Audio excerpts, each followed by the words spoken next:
The crystal vase hit the wall and shattered. Tiny glass pieces went everywhere across the fancy penthouse floor. The woman grabbed her purse, backing away like she'd seen a ghost.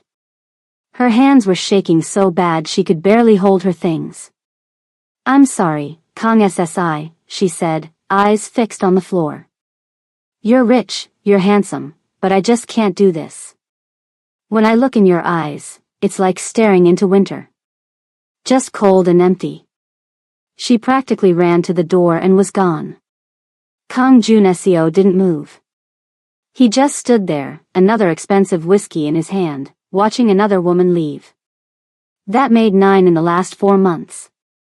9 women who came to his luxury apartment excited to meet him, and 9 who left looking scared. He walked to the window and looked out at the Seoul skyline.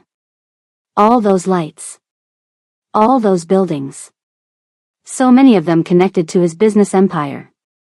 And here he was, 34 years old, with everything money could buy and completely alone. Again.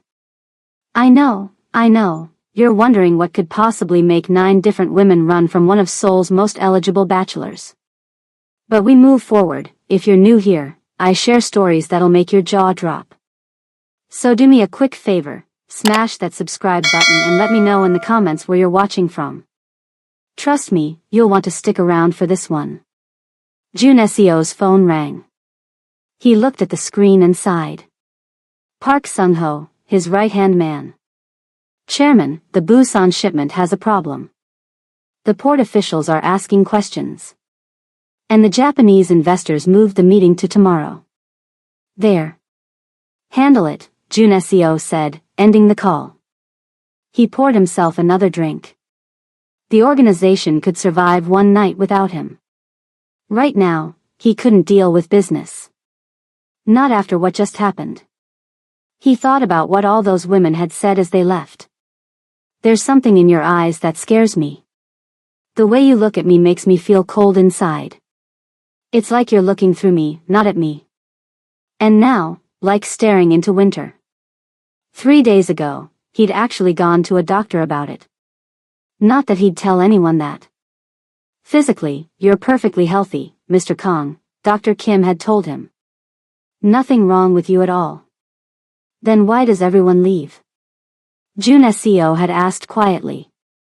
The doctor had taken off his glasses and sighed.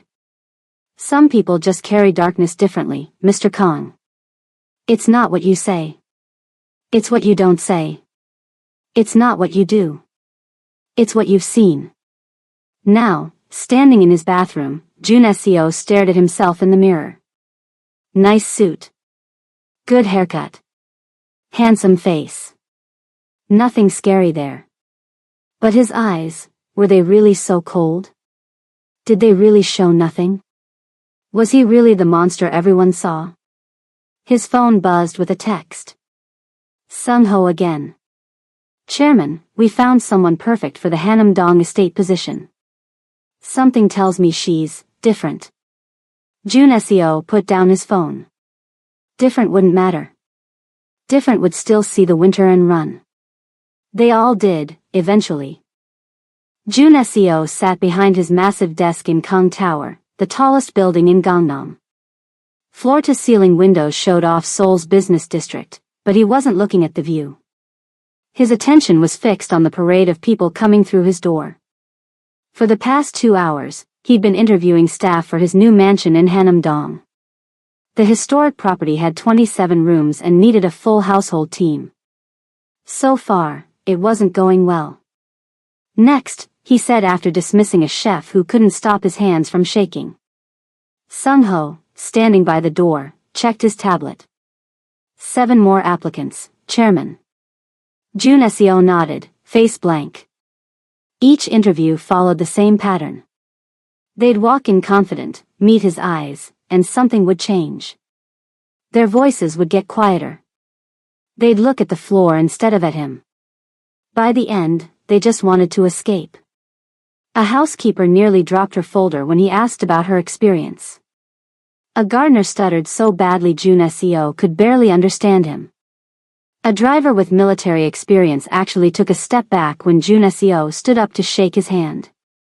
This is pointless, Jun Seo said, loosening his tie. Nobody will last a week.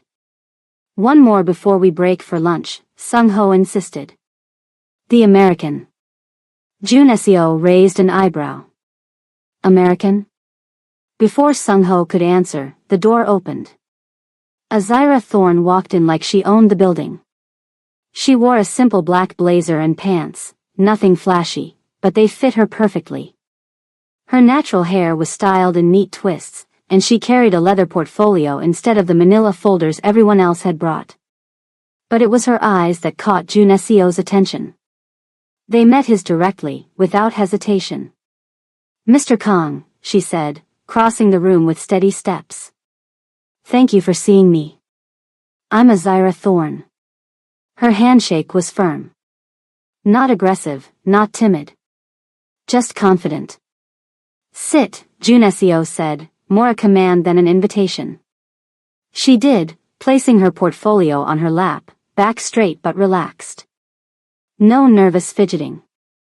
Your resume, Sung Ho said, is impressive but unusual. You've worked for the Harrington family in New York, the Westbrooks in D.C., and the Changs in Singapore. Yes, she replied simply. All very wealthy families, Jun Seo noted, watching her carefully.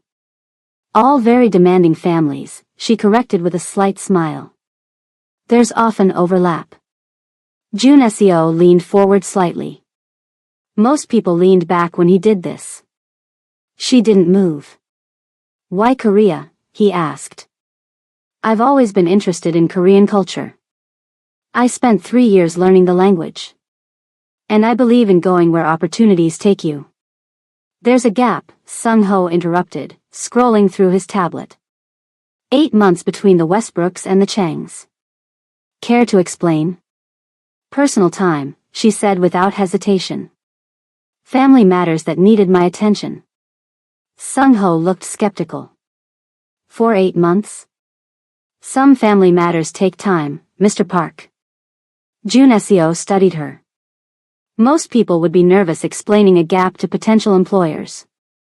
She seemed completely unbothered. The position requires discretion, Jun Seo said. I have business associates visit regularly. Conversations happen that shouldn't leave the property. I understand confidentiality, Mr. Kong. I've worked for people who value their privacy. And what about security protocols? Background checks on your friends? Limited phone usage? Restrictions on visitors? She met his gaze steadily. Are you trying to scare me, Mr. Kong? The room went silent. Sung Ho's eyes widened slightly. Nobody spoke to the chairman that way. But instead of anger, Jun Seo felt something else. Interest.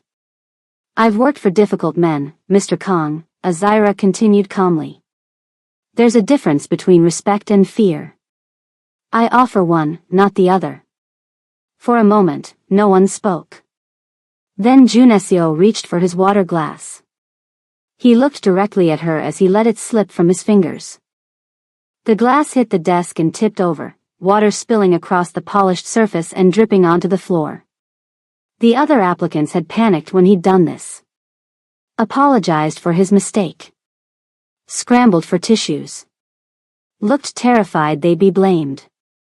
Azira simply reached into her portfolio, pulled out a handkerchief, and calmly began blotting the water. To answer your earlier question, she said as she cleaned, I'm fine with security protocols. My social life isn't particularly exciting, and I value my privacy as well.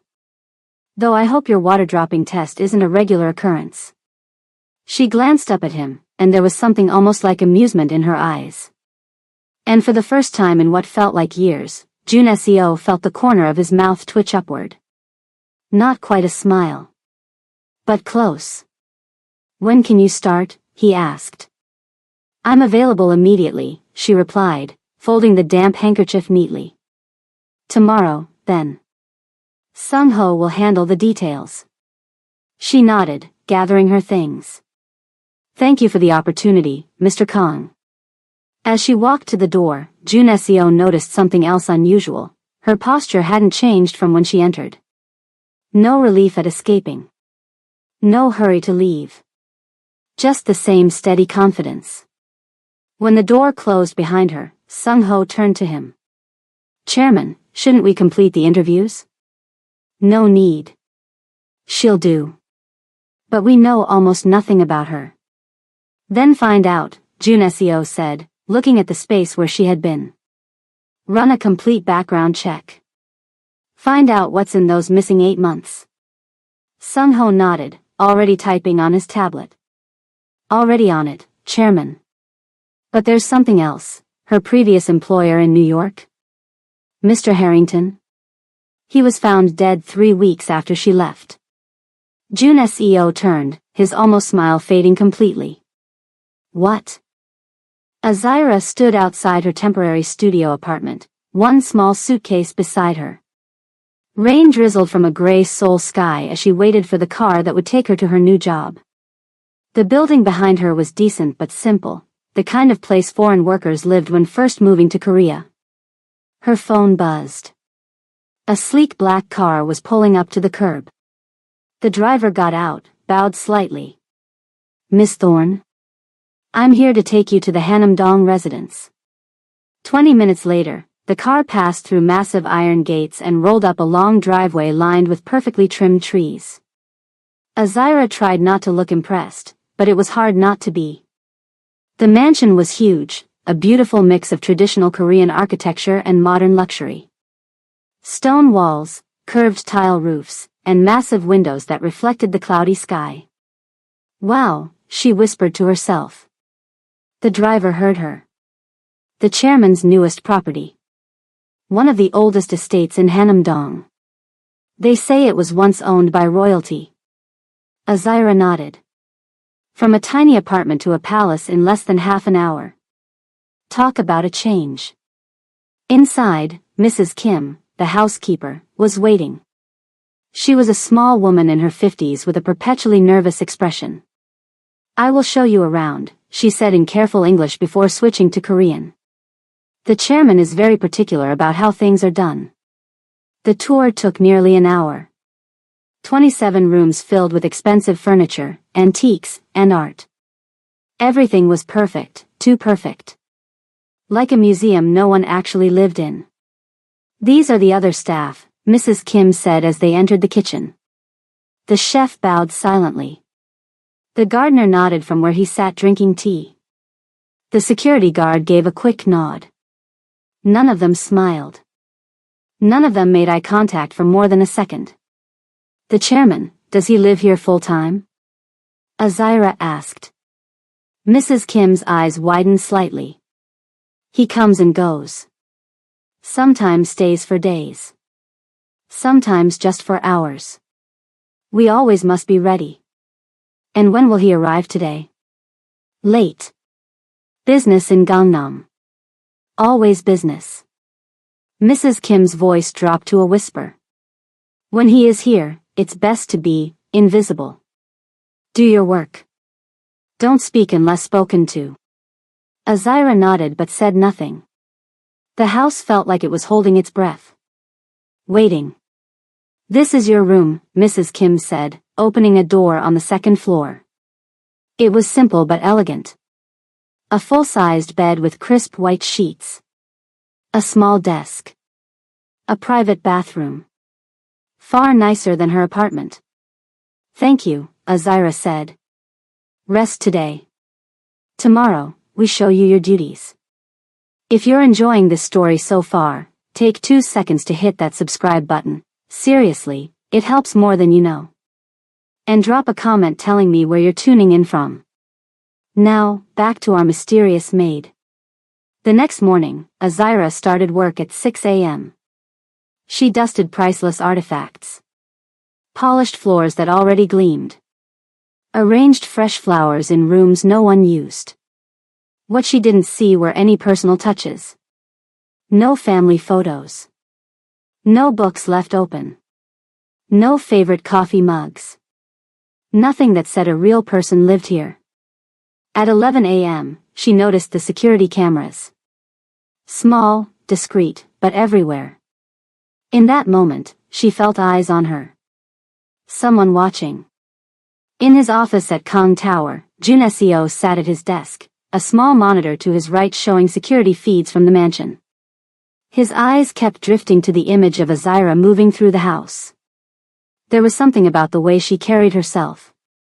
No rushed movements. No nervous glances. Just calm efficiency. The Tokyo partners are waiting, Chairman, Sung-ho reminded him. Junesio switched off the monitor and straightened his tie. 4 men in expensive suits stood when he entered the conference room. Yamamoto-san, Junesio bowed slightly. Thank you for coming all this way. The meeting was tense. The Japanese partners wanted more control of the shipping routes. Junesio refused to give it. The Busan situation is nearly resolved, he said coolly. My people are handling it. 3 dock workers dead is not handled, Yamamoto countered. Those responsible have been dealt with, Junesio's voice was ice. It won't happen again. After they left, Sung-ho handed him a folder. The background check on Azira Thorne. Junesio flipped through it. And the 8-month gap? Still looking. She's careful about her digital footprint. As for Harrington's death, police ruled it a heart attack. Nothing suspicious. Junesio nodded, unconvinced. Keep digging. Back at the mansion, Azira worked her way through the 2nd floor. She tried a door at the end of the hall. Locked. Not that one, Mrs. Kim appeared behind her. The chairman keeps it locked always. No one goes in. Not even to clean. What's in there? Mrs. Kim shook her head. Private things. Personal things. Later, when everyone was busy with dinner preparations, Azira returned to the locked door. From her hair, she removed a small pin. A few careful movements, and the lock clicked open. The room was a study. Smaller than the others. More lived in. Books lined the walls. A worn leather chair sat beside a reading lamp.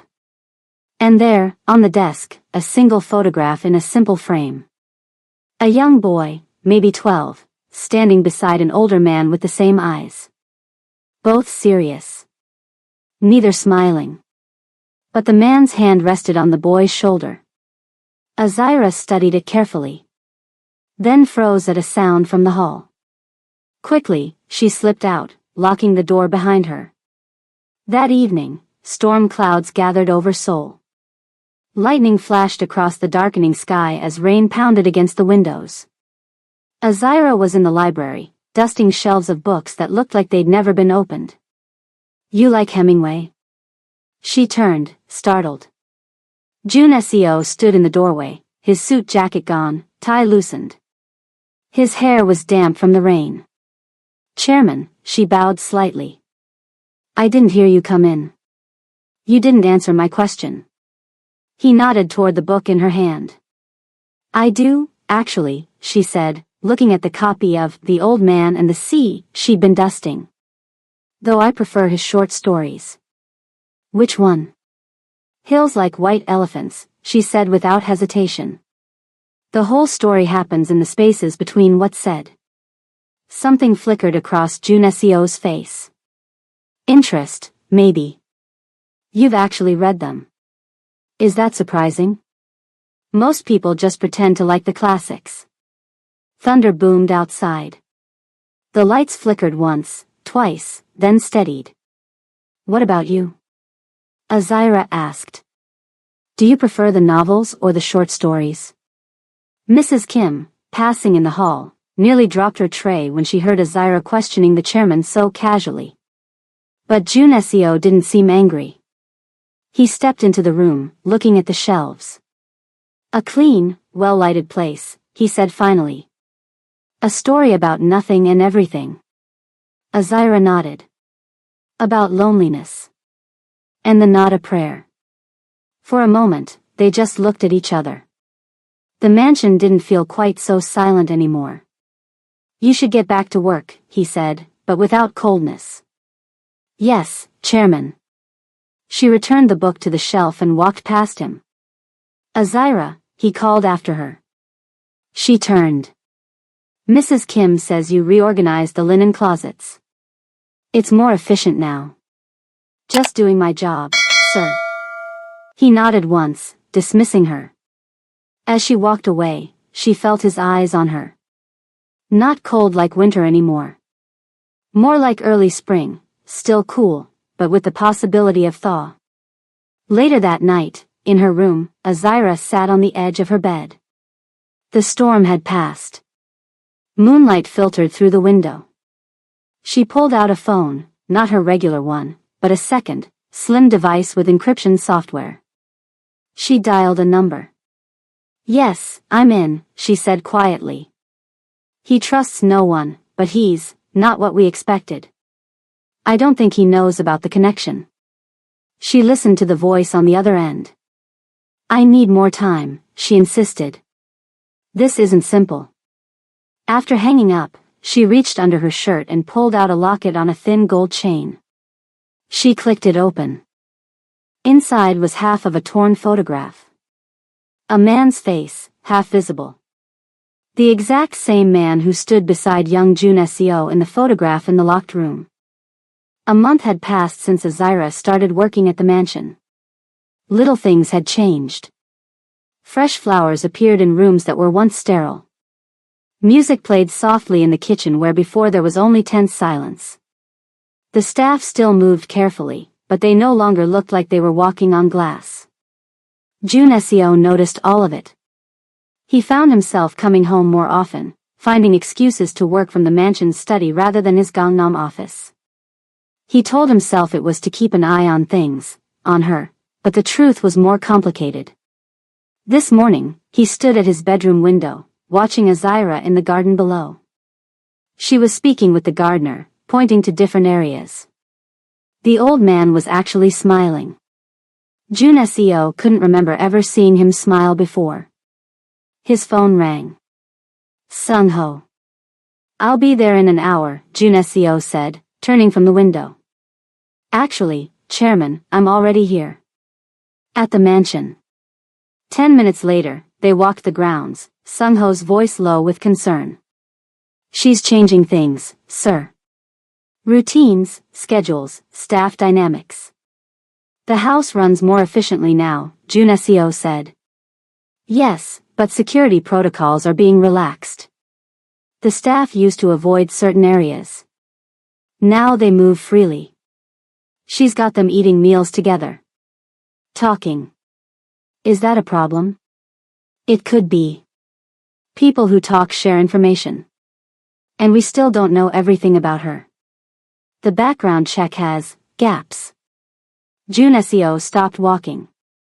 It's been a month, Sung-ho. If she meant harm, wouldn't she have done something by now? Not necessarily. Some people play the long game. Sung-ho hesitated. There's something else. You're different around her. What does that mean? You talk to her. You look at her. You notice things. I notice everything.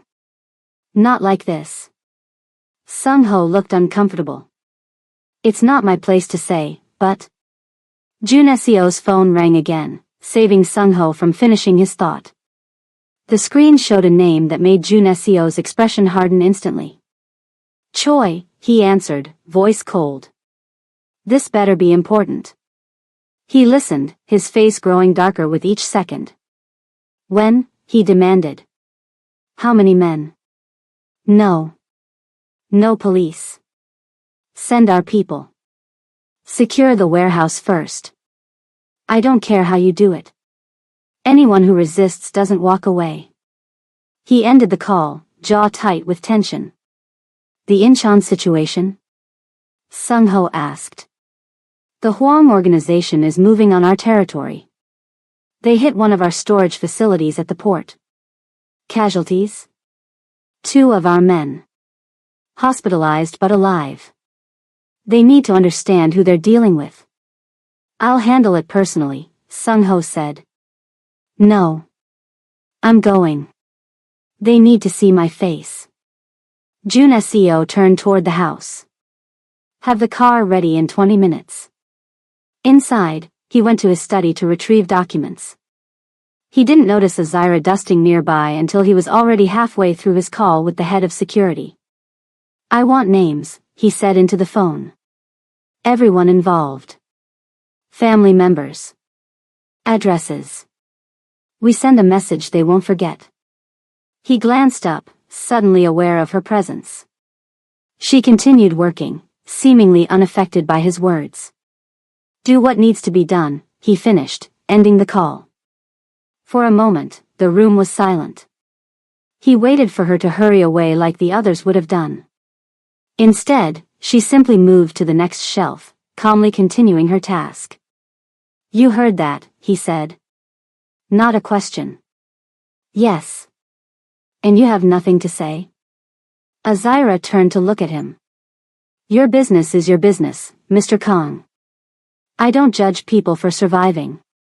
Her response caught him off guard. Before he could reply, his frustration got the better of him. He slammed his hand down on the desk, not seeing the small crystal paperweight until it was too late. The crystal cracked, a sharp edge slicing into his palm. Damn it, he muttered, pulling back his hand. Blood welled up across his palm, dripping onto important documents. Azira moved immediately, pulling a clean handkerchief from her pocket. Without hesitation, without asking permission, she took his hand in hers. Everyone else in the house avoided touching him. Avoided getting too close. But she held his hand firmly, pressing the cloth against the wound. It's not deep, she said, examining the cut. But it needs cleaning. June Seo stood perfectly still, hyper-aware of her fingers against his skin. It had been so long since anyone had touched him with such casual confidence. First aid kit, she asked. Bathroom. Cabinet. She led him there, still holding his hand. In the large marble bathroom, she sat him on the edge of the tub while she found antiseptic and bandages. This will sting, she warned, applying alcohol to the cut. He didn't flinch. As she carefully wrapped his hand, he found himself asking the question that had been bothering him for weeks. Why aren't you afraid of me? Azira's hands paused briefly, then continued their work. Should I be? Everyone else is. I'm not everyone else. She secured the bandage with medical tape. Besides, I grew up with a grandfather who survived things that would break most men.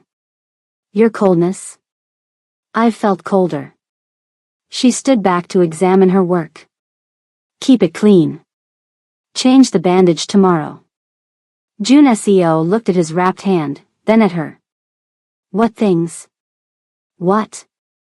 What did your grandfather survive? Something flickered across her face. Sadness? Caution? War? Loss? Starting over in a country that didn't want him. She began putting away the first aid supplies. He taught me that fear is a choice. And it's rarely the most useful one. Before June Seo could ask more, the door opened. Sung-ho stood there, his expression urgent. The car's ready, Chairman. And, we need to talk. Immediately. June Seo nodded. Thank you, Azira. That will be all. She bowed slightly and left the room. When they were alone, Sung-ho handed him a folder. Chairman, we found something. The 8 months she was traveling? She was in Seoul. And you're not going to believe who she was meeting with. It was past midnight when Azira heard the knock on her bedroom door. The chairman wants to see you in his study. Now. She knew this moment would come eventually. Taking a deep breath, she put on a robe over her pajamas and followed the security guard down the dark hallway. The house was silent except for their footsteps.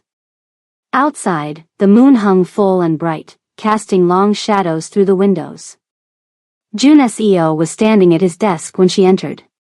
He didn't look up. His bandaged hand rested on a pile of photographs spread across the polished wood. Close the door, he said, voice calm but cold. She did. The soft click echoed in the quiet room. Explain these. He finally looked up, pushing the photos toward her. Azira stepped forward and looked down. Her heart sank. The photos showed her sitting in various cafes around Seoul with an elderly Korean man. Some were from months ago. Others from just weeks before she started working at the mansion. You weren't traveling those 8 months, Jun Seo said. You were here. In Seoul. Meeting with Park Jin-woo. He watched her face, looking for fear, for guilt. She showed neither. Yes, she said simply. Do you know who he is? I do. He was my father's business partner for 20 years. Azira nodded. I know. Jun Seo's jaw tightened. So you came here to what? Spy on me? Get information? Use whatever you find against me or my organization? No. Then explain. Now. Azira took a deep breath. My grandfather, James Thorne, fought in the Korean War. He was a medic with the American forces. He saved a young Korean soldier's life during the Battle of Incheon. That soldier was Park Jin-woo. Jun Seo's expression didn't change, but she could see he was listening carefully. They stayed in touch for years after the war, she continued. Letters, mostly. My grandfather never talked much about it, but after he died 3 years ago, I found the letters. Jin-woo's name was in them. That doesn't explain why you're in my house. 8 months ago, Jin-woo contacted me. He'd heard about my grandfather's death and wanted to meet. He said there were things I should know. About my family. About his past. About your family. Jun Seo's eyes narrowed. What things? That's what I came to find out. She met his gaze steadily. Jin-woo told me about your father. About the organization. About what happened 15 years ago. Something flashed across Jun Seo's face. Pain, quickly masked. What do you know about 15 years ago? His voice was dangerously quiet. I know that's when your father died. I know Jin-woo left the organization right after. And I know something happened that changed you forever. Jun Seo walked to the window, his back to her. Moonlight outlined his silhouette. So you lied your way into my home to, what, investigate me? For revenge? For money? For truth, Azira said. Jin-woo believes there's more to your father's death than you know. He's been afraid to come forward for years. He thought I might be able to help. By deceiving me? Jun Seo turned, anger finally showing through. By pretending to be someone you're not? I am who I say I am. Everything in my resume is true. I did work for those families. I do need this job. The only thing I left out was why I came to Korea in the first place. We're just getting started. If you're still with me and haven't subscribed yet, what are you waiting for? Hit that button right now and join our storytelling family. Let me know in the comments if you saw this revelation coming. Now, let's see how Jun Seo reacts. For a long moment, the room was silent. Jun Seo looked at the photographs again, his eyes lingering on the image of Jin-woo's face. You should have been honest from the beginning.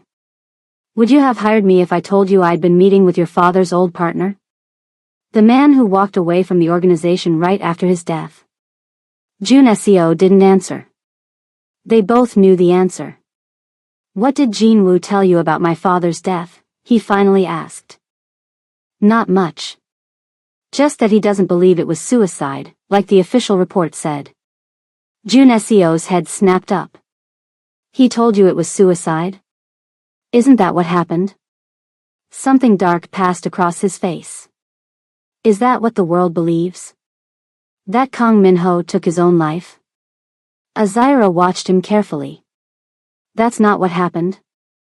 I found him, Jun Seo said quietly, almost to himself. In his study. Much like this one. I was 19. Home from university for the weekend. He touched his bandaged hand, the one she had wrapped earlier. There was glass everywhere. Broken. Like someone had fought. And my father. He stopped, his voice catching slightly. His eyes were open. But empty. Like all the light had gone out. Azira stepped closer, sensing this was the first time he'd spoken these words aloud in years. The police said suicide. Clean. Simple. No investigation needed. Everyone nodded and moved on. His voice hardened. Except I knew my father. He wouldn't leave me alone like that. Not without warning.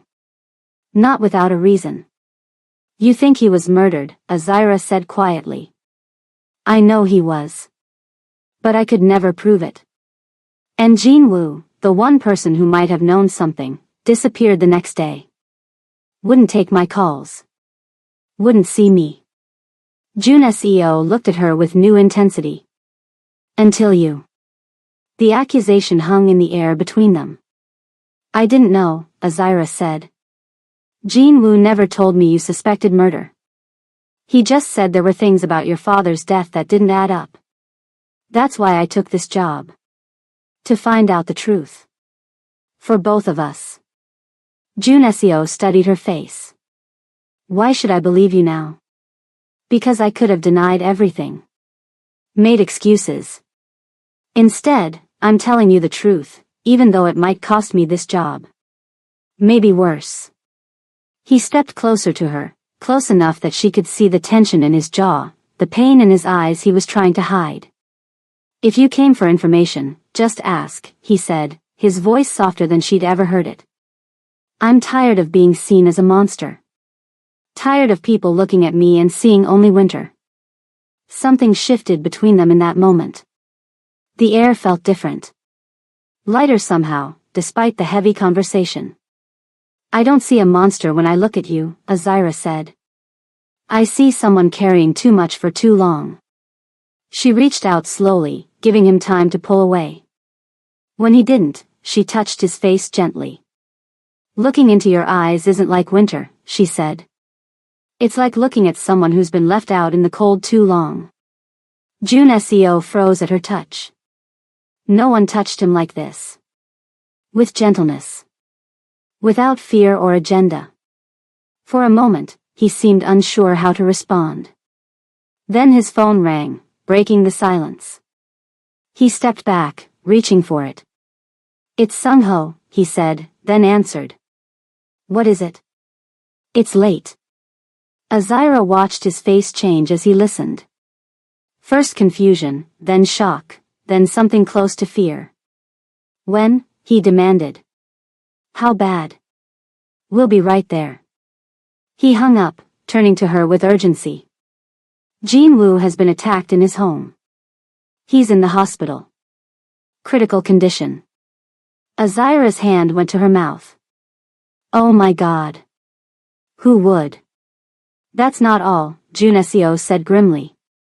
Before he lost consciousness, he said one name to the paramedics. Their eyes met. Azira. The hospital corridors blurred as June SEO and Azira rushed through them. It was nearly 2 a.m., but Severance Hospital never truly slept. Doctors and nurses moved quickly, barely glancing at them as they passed. June SEO's security team was different. They watched Azira with open suspicion, eyes narrowed and hands hovering near concealed weapons. They'd arrived ahead of them, securing the hospital wing as soon as Jean Wu was brought in. Chairman, one nodded respectfully to June SEO before giving Azira a cold stare. Should she really be here? Yes, June SEO said firmly, leaving no room for argument. They reached the intensive care unit where a doctor was waiting. His face was grim. Mr. Park was attacked in his home, the doctor explained. Blunt force trauma to the head, multiple broken ribs, punctured lung. We've stabilized him, but he's unconscious. The next 24 hours are critical. Will he survive? June SEO asked directly. It's too soon to tell. When will he wake up? If he wakes up. The doctor emphasized that if, it could be hours or days. I need to see him, Azira said. The doctor looked to Jun Seo for approval, which he gave with a slight nod. Jin-woo looked small in the hospital bed, surrounded by machines. Bandages covered his head. Tubes ran from his nose and arms. The steady beep of heart monitors filled the otherwise silent room. Azira moved to his bedside, gently taking his hand. Tears filled her eyes. I'm so sorry, she whispered. This is my fault. Jun Seo watched from the doorway. Why would he say your name? He was trying to warn me, she said softly. Or trying to tell you to protect me. Or both. Explain. Everything. No more half-truths. Azira nodded, still holding Jin-woo's hand. My grandfather was stationed in Korea during the war. His unit was trapped during a firefight near Incheon. Jin-woo was a young Korean soldier fighting alongside the Americans. When my grandfather was hit, Jin-woo carried him to safety under heavy fire. They both should have died that day. Jun Seo moved closer, his eyes on Jin-woo's face. They stayed in touch over the years, Azira continued. Letters mostly. Jin-woo even visited America once, when I was very young. I barely remember it. After my grandfather died, I found all their correspondence. Jin-woo had been trying to reach him for years, but my grandfather had been sick, and the letters went unopened. What did the letters say? That's why I came to Korea. The last few were strange.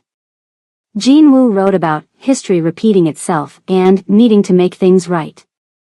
He mentioned your father's name. And yours. Jun Seo's jaw tightened. And you didn't think to tell me this from the beginning?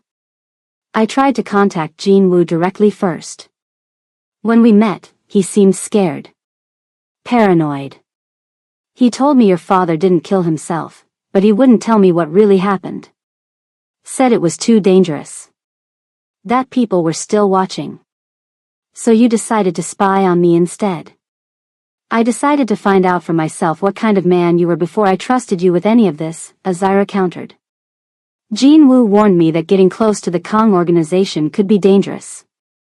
Well, he was right about that, Jun Seo said grimly, looking at the unconscious old man. A nurse entered to check Jin-woo's vitals, and they stepped out into the hallway. You still haven't explained why you lied to get a job in my house, Jun Seo said once they were alone. Jin-woo suggested it. He said working in your home would be the safest way to make contact. That you'd never speak to me otherwise. And now he's barely alive. Calling your name. Jun Seo's eyes hardened. Convenient timing. You think I had something to do with this? Azira's voice rose slightly. Why would I attack the one person who could tell me the truth about why I'm here? Before he could answer, memories flooded Jun Seo's mind. Walking into his father's study 15 years ago. The overturned furniture. Broken glass everywhere. And his father, slumped in his chair, eyes open but seeing nothing. Blood pooling beneath him. The police calling it suicide despite the obvious signs of struggle. Everyone accepting it without question. And Jin-woo, his father's closest friend and partner, disappearing the next day. Jun Seo? Azira's voice pulled him back to the present. She'd used his first name for the first time. The familiarity should have angered him. Instead, it anchored him. My father didn't kill himself, he said quietly. He was murdered. And Jin-woo knew something about it. That's why he ran. Or maybe he ran because he was afraid the same thing would happen to him, Azira suggested. The elevator doors opened, and Sung-ho hurried toward them, tablet in hand. Chairman, he bowed slightly. We got the security footage from Jin-woo's apartment building. They moved to a small waiting room where Sung-ho connected his tablet to a larger screen. The grainy footage showed 3 men entering Jin-woo's building. They wore caps pulled low, faces turned away from cameras. Professional, Jun Seo noted. They knew where the cameras were. The footage jumped to them leaving 20 minutes later. No rush. No panic. Just calm efficiency. These aren't street thugs, Sung-ho said. This was a hit. Organized. Can you identify them? Working on it. But there's something else. Sung-ho pulled up another image. This car was parked outside Jin Woo's building for 3 days before the attack. We traced the license plate. The screen showed a black sedan. It belongs to the Hyun organization. Jun Seo's expression darkened. Young Hyun's people. Who's Young Hyun? Azira asked. My father's rival, Jun Seo said. They fought over territory for years. After my father died, Young backed off. We've had an uneasy peace since then. Until now, Sung-ho added. Why would he come after Jin Woo after all this time? Jun Seo wondered aloud. Maybe because Jin Woo was talking to me, Azira said quietly. Maybe he was ready to tell the truth about what happened 15 years ago. Jun Seo turned to her, studying her face. The moment of decision had come. Either he trusted her, or he didn't. Either she was somehow involved in all this, or she was caught in the same web he was. If you're lying to me, he began. I'm not. Azira reached into her pocket and pulled out her phone, holding it out to him. Here. My phone. The password is 7294. My email password is the same. My second phone is in my room, taped under the bedside table. The key to my apartment is in my wallet. Take it all. Check everything. Her directness surprised him. I came here for answers about my family's past, she continued, her voice steady. I stayed because I saw something in you no one else seems to see. And what's that? He asked quietly. Pain, she said simply. The kind that doesn't heal because you never let anyone close enough to see it. For a moment, the hospital seemed to fade away. It was just the two of them, standing in the harsh fluorescent light, a decision hanging between them. Jun Seo reached out, but instead of taking the phone, he gently pushed her hand back. Keep it, he said. I believe you. Sung-ho looked shocked. Chairman, I strongly advise. I said I believe her, Jun Seo repeated firmly. The tension in Azira's shoulders eased slightly. Thank you. One of the security guards approached urgently. Sir, we have movement outside. 2 cars just pulled up. For men watching the main entrance. Sung-ho checked the security feed on his tablet. His face paled. Chairman, those are Hyun's men. Jun Seo moved to the window, carefully looking down at the street below. His jaw tightened as he recognized one of the men standing beside a black sedan. They're not here for Jin Woo, he said grimly, turning back to Azira. They're here for both of us. This way, Jun Seo whispered, guiding Azira through the dim hospital basement. The service tunnels smelled of disinfectant and damp concrete. Their footsteps echoed despite their attempts to move quietly. Behind them, Sung-ho was creating a distraction, sending security teams in different directions while falsely informing Hyun's men that Jun Seo had already left through the main entrance. Where are we going? Azira asked, staying close behind him. Somewhere they won't look. They emerged through a maintenance door into an alley where a nondescript gray sedan waited. No driver. Nothing fancy that would draw attention. Get in, Jun Seo said, opening the passenger door for her before sliding into the driver's seat. As they pulled away from the hospital, Azira glanced back. Will Jin Woo be safe? Sung-ho's leaving 2 men to watch him. But I don't think he's their target anymore. Then what do they want? Jun Seo's hands tightened on the steering wheel. To finish what they started 15 years ago. They drove in tense silence through Seoul's empty 3 a.m. streets. Instead of heading toward Gangnam or Hanam-dong, Jun Seo took them north, into an older neighborhood with narrow streets and modest apartment buildings. We can't go back to the mansion, he explained. If Hyun's people found Jin-woo, they might know about you being there. All my known properties will be watched. So where are we going? Somewhere off the books. 30 minutes later, they pulled into a small parking garage beneath an unremarkable apartment building in Songbukdong. Nothing about it suggested that one of Seoul's most powerful men would have any connection to the place.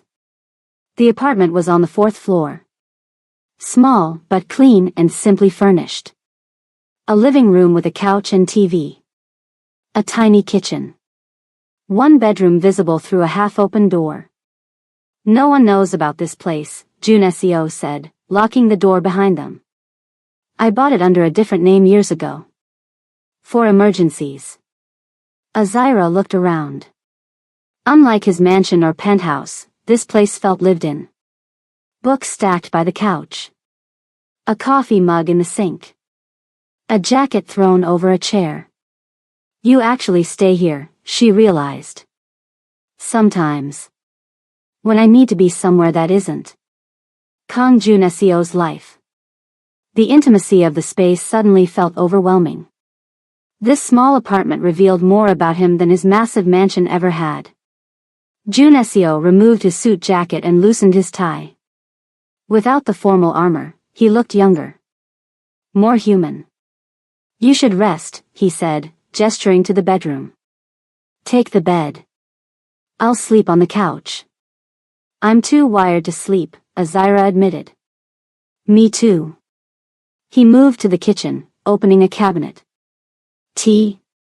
The normalcy of the question made her smile despite everything. Yes, please. While the water boiled, Jun Seo made several calls, speaking in quick, hushed Korean. Azira caught fragments, orders for increased security at the hospital, instructions to investigate Hyun's movements, demands for information about who else might know about Jin-woo's connection to her. When he finished, he brought 2 steaming cups to the small living room table. My people will monitor the situation, he said, sitting across from her. For now, we wait. Azira wrapped her hands around the warm cup. There's something I need to show you. She pulled out her phone and opened her email, scrolling to find a specific message before handing it to him. Jin-woo sent this 3 days ago. I haven't had a chance to really look at it yet. Jun Seo took the phone. The email contained an attached document, scanned pages of what appeared to be old business records, handwritten notes, and several photographs. As he scrolled through them, his face grew increasingly tense. These are partnership agreements, he said. Between my father and Jung Hyun from 20 years ago. Before they became enemies. Keep going, Azira urged. The next pages showed shipping manifests with certain items circled in red ink. Notes in the margins questioned discrepancies in the numbers. My father was investigating something, Jun Seo murmured. Shipments that didn't match the official records. The final pages were the most disturbing, photographs of what appeared to be people being loaded into containers at the Incheon port. The images were grainy, taken from a distance, but clear enough to see what was happening. Human trafficking, Jun Seo said, his voice hollow. Hyun was using my father's shipping business to move people. And your father found out, Azira added softly. These photos are dated 2 weeks before he died. Jun Seo looked up, realization dawning. This is why he was killed. He discovered what Hyun was doing and was going to expose it. And now the same people are after us because Jin-woo finally shared this evidence. Jun Seo set the phone down, running a hand through his hair. 15 years. For 15 years I've been looking for the truth, and it was right there all along. I know you're wondering if they'll make it out alive, and if they'll finally break down those walls between them. This story is getting intense, right? If you're enjoying the journey, please hit that subscribe button right now. It really helps the channel, and you'll never miss another story. Drop a comment letting me know where you're watching from. Now, back to our cornered couple. Outside, rain began to fall. The soft patter against the windows filled the silence as they both processed what they discovered. What happened after your father died? Azira asked quietly. Junesio's eyes remained fixed on some distant point. I was 19. Still in university.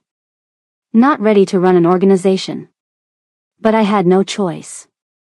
You had to become someone else. I had to become whatever was necessary to survive. He looked at her then. The first week, 3 different factions tried to take over. 2 of my father's captains thought I was too young, too weak. They moved against me. What did you do? What I had to. His voice was flat. I learned quickly that in this world, being feared is safer than being liked. So I became someone people feared. The rain grew heavier, drumming against the windows. And you? He asked. You said your grandfather raised you. What happened to your parents? Azira set down her tea.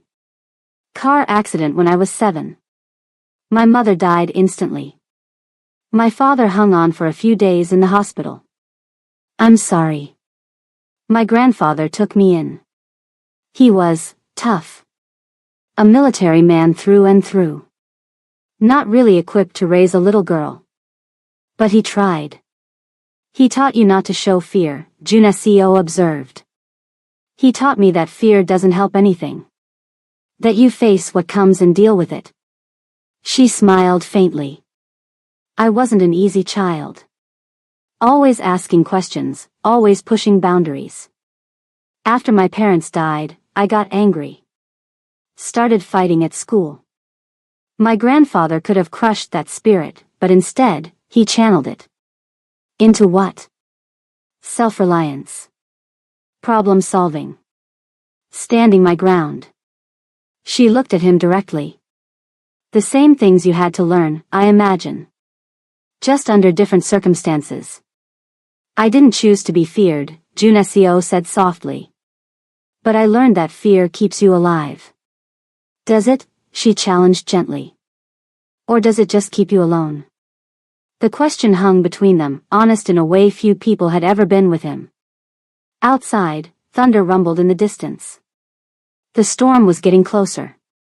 When people look at me, Junesio said after a long moment, they see the chairman. The power. The danger. No one looks past that. I do, Azira said simply. Their eyes met across the small table. Something shifted in the air between them. Why? He asked. Because I know what it's like to wear a mask so long you forget it's not your face. Azira reached across the table, slowly enough that he could pull away if he wanted to. When he didn't, she placed her hand over his. It was such a simple gesture. Skin against skin. But for someone who had been untouchable for so long, it felt monumental. Junesio looked at their joined hands, then back to her face. For once, his eyes didn't look like winter. They looked like the sky after a storm, still dark, but with the promise of clearing. The moment stretched between them, fragile and precious. Neither wanting to break it. Then his phone rang. Reluctantly, he pulled his hand away to answer it. Yes? His expression changed immediately. When? Is he stable? We'll be there. He hung up, looking at Azira with urgency. Jin-woo is awake. He's asking for both of us. Azira stood quickly. We have to go. It could be a trap, Junesio warned, already reaching for his jacket. Hyun's people could be watching the hospital, waiting for us to return. I don't care. If Jin-woo is awake, this might be our only chance to learn the whole truth. As they prepared to leave, Junesio's phone buzzed with a text. He looked at it, his face going pale. What is it? Azira asked. He showed her the screen. A message from Sung-ho. Traitor in organization. Don't trust anyone. Not even me. The hospital's loading dock was quiet at 5 a.m. A single security guard dozed in his booth while early morning deliveries waited to be processed. June Seo and Azira slipped through a service entrance, sticking to shadows. Stay close, June Seo whispered, leading the way through dim corridors. After Sungho's warning text, they'd agreed not to contact anyone. No security team. No backup. Just the two of them, trusting only each other. How do we know Jinwoo is really awake? Azira asked quietly. What if it's a trap? We don't, June Seo admitted. But if he is awake, we need to hear what he knows. They took the service elevator to avoid cameras in the main lobby. When the doors opened on the ICU floor, they paused, checking for signs of Hyun's men or anyone watching. The hallway was empty except for a nurse at the far end. Wait here, June Seo said, approaching the nurse's station. He spoke briefly with a nurse, who nodded and pointed down the hall. When he returned to Azira, his face was grim. Jinwoo is awake but weak. The nurse says he's been asking for us repeatedly. And Sungho's men? Gone. All of them. June Seo's jaw tightened. The nurse said they left about an hour ago. Claimed they were called away on urgent business. The traitor, Azira whispered. They moved cautiously to Jinwoo's room. The old man lay in bed, looking even smaller and more fragile than before. But his eyes were open, alert with recognition when they entered. Azira, he said, voice barely audible. June Seo. You came. Together. June Seo closed the door behind them, positioning himself where he could see both Jinwoo and the hallway through the small window. We're here, Azira said, taking Jinwoo's hand. Who did this to you? Hyun's people. Jinwoo's breathing was labored. They wanted the documents. The proof. We saw the evidence you sent, June Seo said, stepping closer. About my father. About the trafficking. Jinwoo nodded weakly. That's only part of it. The reason. He paused, struggling for breath. The reason I've stayed hidden all these years. The reason your father was killed. It goes deeper. Tell us, Azira urged gently. Jinwoo looked between them, something like wonder in his tired eyes. You two. Together. Just as it should be. June Seo frowned. What do you mean? Your father, Jinwoo said, turning to June Seo, and her grandfather. They were blood brothers. The words hung in the air. Azira's hand tightened around Jinwoo's. That's not possible, June Seo said. My father was Korean. Her grandfather was American. Half-brothers, Jinwoo clarified. Same mother. Different fathers. During the war, many Korean women had relationships with American soldiers. Some by choice. Some. He trailed off. My grandfather never mentioned having a Korean half-brother, Azira said. He didn't know. Not until much later. Jinwoo's voice grew stronger with urgency.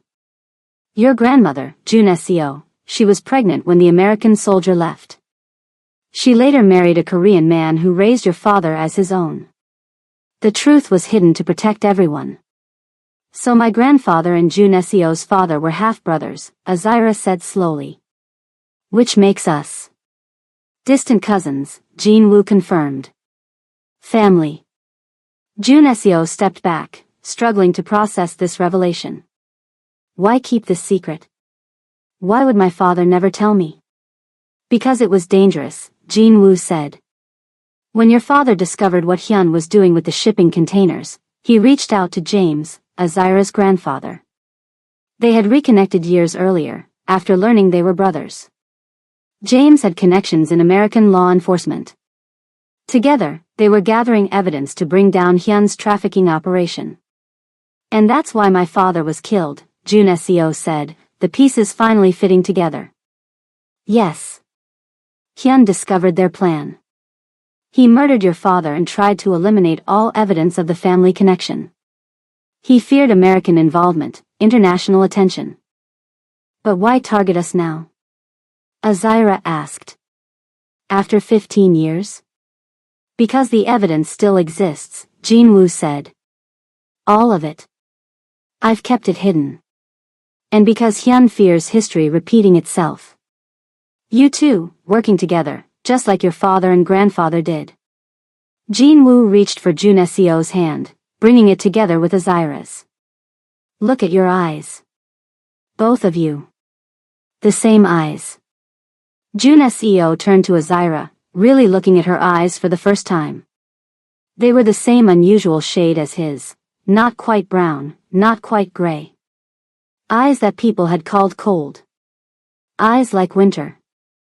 It's a family trait, Jinwoo said softly. Your grandmother's eyes. Everyone always said they could see through people. Too perceptive. Too knowing. All this time, Azira whispered, I've been looking for answers about my family, and you were right here. For a moment, the room was silent except for the beeping of machines and Jinwoo's labored breathing. The evidence, Juneseo finally said. Where is it? Hidden. Safe deposit box. Seoul National Bank. Jinwoo fumbled weakly with the hospital gown, pulling out a key on a chain around his neck. Everything you need. Enough to destroy Hyun. And... He looked at Juneseo with sadness, enough to implicate parts of your organization that continued the business after your father died. Juneseo's face hardened. Who? Before Jinwoo could answer, a nurse appeared in the doorway. Excuse me, visiting hours haven't started yet. How did you get in here? Juneseo turned to respond, then froze. The nurse was one of Hyun's men. He'd seen him outside the hospital earlier. Get down. Juneseo shouted, lunging toward Azira just as the man pulled a gun from his pocket. The first shot went wide, shattering a water pitcher. Juneseo tackled Azira to the floor as a second bullet thudded into the wall above them. Alarms began blaring as real hospital staff responded to the gunshots. The fake nurse cursed, backing into the hallway as people began shouting. We need to move, Juneseo said urgently, helping Azira up. More will be coming. The evidence, Jinwoo gasped, pressing the key into Azira's hand. Take it. Before Hyun destroys everything. We're not leaving you, Azira insisted. You must. Go. Use the evidence. Finish what your father started. Juneseo peered into the hallway. Security's coming. But Hyun's men will be, too. We need to decide now. He looked at the evidence key in Azira's hand, then at Jinwoo, then at the chaos building in the hospital. In that moment, he faced the most important choice of his life, continue the cycle of violence and power his father's death had launched him into, or risk everything for truth and justice. For 15 years, he'd built walls around himself, becoming the cold, feared chairman everyone expected. For 15 years, he'd focused on power as protection, never considering there might be another way. Now, looking at Azira, at family he never knew he had, he saw another path. We're going to the bank, he said firmly. We'll get the evidence and take it to authorities I trust. We'll expose everything. Hyun. The trafficking. All of it. But your organization. Azira started. Parts of it are corrupt. Have been since my father died. His eyes were clear, determined. I'd rather burn it all down and start clean than continue what Hyun started. Jinwoo smiled weakly. Your father would be proud. Shouting in the hallway grew louder. They could hear running footsteps approaching. We need to go. Now. Juneseo grabbed Azira's hand. They were halfway to the door when they heard it, the distinct sound of a gun being cocked. Young Hyun himself stood in the doorway, flanked by 2 armed men. Going somewhere? The older man smiled coldly. After all these years, the son of Kang Min-ho and the granddaughter of James Thorne, together at last. How convenient.